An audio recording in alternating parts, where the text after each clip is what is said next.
Welcome back to Clutch Takes. I hope you liked our last video, and today we're going to be talking about Kawhi Leonard and his free agency destinations, as he is the last star on the market for the free agency in the NBA, and the three teams in the front running to sign him is the Lakers, Clippers, and also the Raptors. Los Angeles Clippers will be the first team we'll be dissecting on why Kawhi Leonard would be a good fit and a bad fit for this team.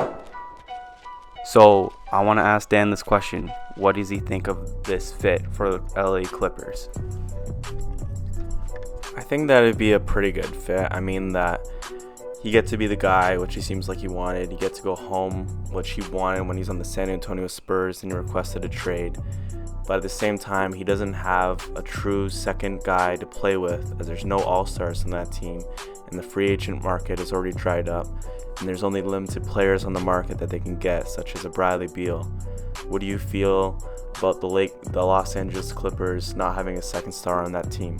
Well, I feel like that's a big mistake that the Clippers have done, because all of the free agents that are stars in the market is all gone except for Kawhi, and getting another star would be hard for a trade as well, since the Washington Wizards are very stubborn on giving up Beal since they're already in the dumpster fire. I feel like Kawhi Leonard going to the Clippers would be hard for him to win another ring for his legacy, such as he's going into his prime of his career. But I feel like the Clippers also is really good defensively with Patrick Beverley, Harrell, and also Gallinari is a good scorer. They have a good team, but I just don't think you can win without another star in the West. And I feel like it wouldn't be a good fit if he wants to win. But what about the other LA team in the Staples Center, the Los Angeles Lakers? They already have had a big summer this offseason, adding Anthony Davis to their roster to go along with LeBron James. Having a big three of LeBron James, Anthony Davis, and Kawhi Leonard would be monumental for the NBA and would practically be an unstoppable team. What do you feel about Kawhi Leonard possibly joining the Los Angeles Lakers? Well, he would get his dream of playing in LA, and also he would get his dream of winning in LA, but he would miss out on his big contract day, as he would not make as much as all the other stars in this free agency, since they only have $32 million in cap space right now in the Lakers. And Kawhi Leonard winning championships or more with two other top 5 players would be probably just as bad or worse than Kevin Durant's 2 rings in the Golden State Warriors. And everybody who would be calling him humble and him being a man and not being a coward, that would be thrown out the window, and he'd be perceived as just a ring chaser like Kevin Durant. I think that if he joined the Lakers, that it would just kind of ruin his legacy. It'd be like a Kevin Durant situation all over again. With LeBron James and Anthony Davis over there, he would be automatically the third most popular player, as he is not a marketable guy with his quiet persona. And I think with all the bright lights in LA, I just don't think it's his scene, as he's been in low-key places like the Spurs and the Lakers.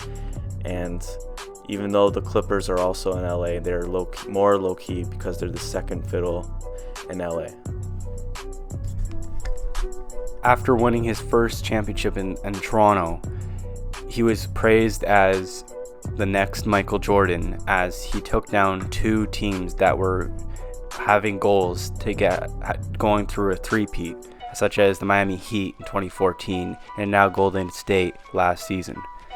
But now if he goes to the Lakers, like I said, he would lose out all of that credit, because if he wins 1, 2, 3, 4 rings with the Lakers, with LeBron or AD there, it would be LeBron's ring, not his, and he would be just help, and he would never be recognized as one of the greats, as people were perceived him as last playoffs.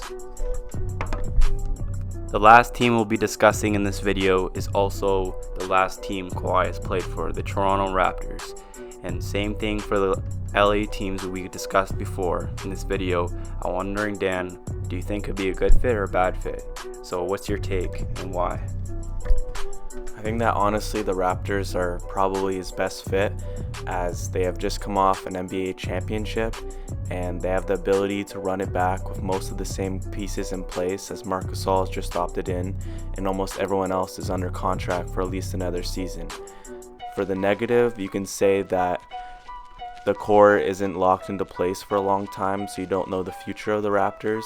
With an executive like Masai Ujiri being able to lead this team to a championship, building a roster-wise, with not having a lottery player on his team, you're always in the market for good players through the draft, or also finding a steal in free agency. So I feel like Kawhi is in good hands, and that the Toronto Raptors will be competitive for a championship as long as he's there and as long as Kawhi is there. So I think it's a perfect fit. What do you think, Evan?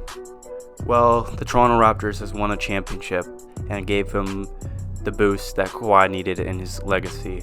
Everyone forgot about him because of his injury, and the Raptors medical staff made sure that he would stay healthy throughout the whole playoffs, and he was able to bring Raptors the championship, as well as the Raptors will save his legacy, because people throughout the season were ranking him out of the top 10, which is disrespectful.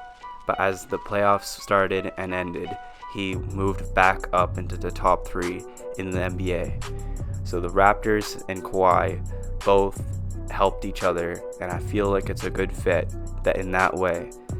As you said, that there's an aging core with Gasol, Ibaka, Lowry, and also Danny Green. Danny Green seems like he's coming back. If Kawhi comes back, I don't think it's a problem, because after next year, they're all free agents and they'll all sign for lower. And they're young guys such as Siakam, who's a rising all-star, Van Fleet, who's shown that he's a good scorer and he's a really clutch player who can close, and also OG Anunoby, who people forgot about since his father passed away during the beginning of the season, as well as a concussion and many injuries throughout the season in his second year in the NBA. He's a really good 3-and-D player, and he's also was the most hyped player out of all the young players the Toronto Raptors had the 2018 season. And Siakam stole the spotlight, so we don't have to forget about OG. So there's a bunch of young players and there are a bunch of young old players. And Masai, as you said, can do magic with anything. Van Fleet was an undrafted player. Now everybody knows about him. He was a 6th Man of the Year finalist in 2018. Siakam was the 27th pick in the draft when he was drafted, and also Powell was undrafted. That was wrong. Second. Yeah, also a point about that, about all their contracts coming off the books. Say all of them do take a big decline, with Toronto having in good position for next year, also competing for a championship. Maybe the trend of nobody wants to play in Canada, or the Clippers posting billboards saying Toronto is in Canada, trying to flame players to not go to Canada.